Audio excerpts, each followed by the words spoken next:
today's topic will be somatoform disorder. Now, the total topic of somatoform disorder will be covered in 2 lectures.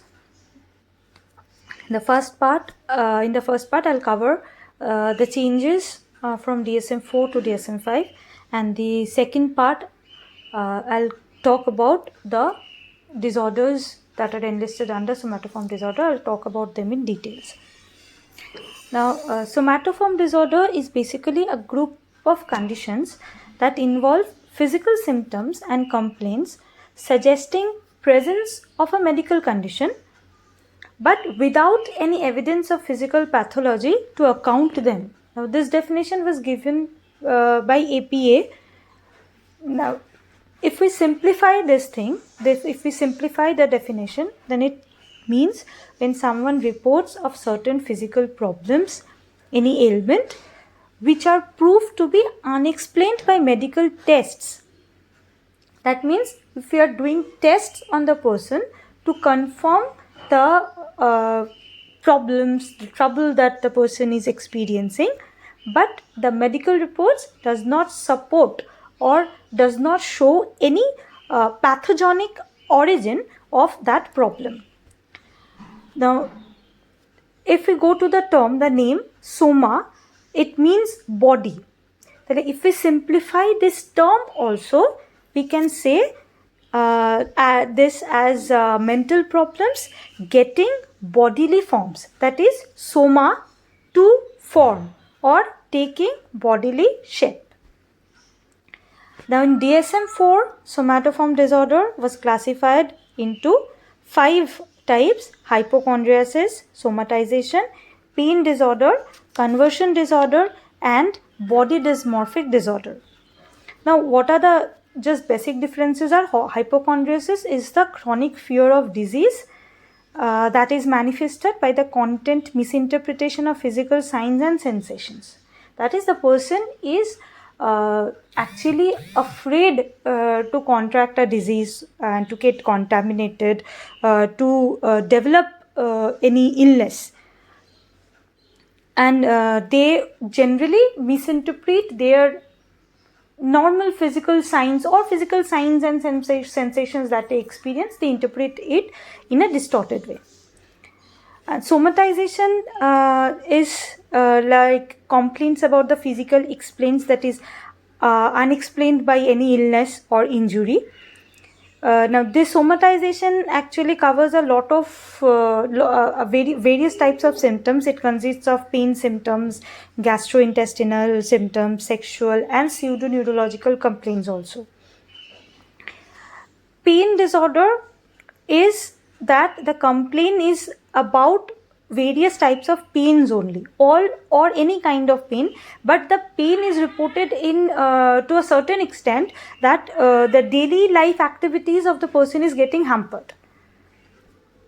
Conversion disorder, it was formerly termed as hysteria. Later it was named conversion disorder. And body dysmorphic disorder is like a perceived disorder of appearance. That means the person is preoccupied with an imaginary flaw with his or her looks. Now, in DSM V, the somatoform disorder is renamed to Somatic Symptom and Related Disorder, and it has also modified its classification.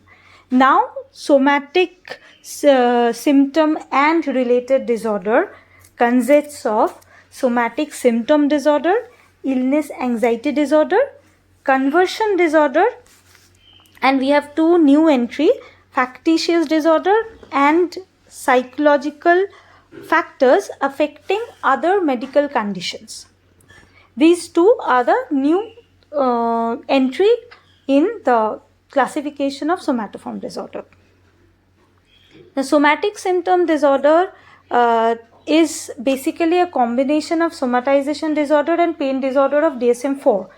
Now, why these 2 are clubbed? It's basically they share a common feature of somatic complaints or somatic symptoms and cognitive distortions associated with it. Secondly, the illness anxiety disorder, this is actually the hypochondriasis. The hypochondriasis in DSM IV is now renamed as illness anxiety disorder. That is same thing, the fear of the illness. The conversion disorder is also called a functional neurological disorder, so neurological symptom disorder, and factitious disorder. These have somewhat similar features. Like in both the disorders, we see that physical or the psychological symptoms are reported by the person, but the difference lies in the fact that in conversion, the psychological conflicts are unconsciously manifested in symptoms. That is, the person does not do it intentionally. He is not aware of manifesting the symptoms. But in case of the factitious disorder, the symptom manifestation is done intentionally by the person. But this intentional manifestation is not motivated by any additional incentives also. Okay, so they are faking the illness. In factitious disorder, they are faking the symptoms intentionally or consciously. And the last one, the psychological factors affecting other medical conditions. This was previously listed under the other conditions that may be focus of clinical attention in DSM IV. Now it has come under in Somatic Symptom and Related Disorder in DSM V. Another change is in DSM V, the body dysmorphic disorder is no longer under this group of somatic symptom and related disorder, but it has been shifted under obsessive compulsive disorder, as it centers around the anxiety over body features and the parts. So this is all about the differences in DSM IV and DSM V classification regarding somatoform disorder, and the individual disorders under this group will be covered in the subsequent lectures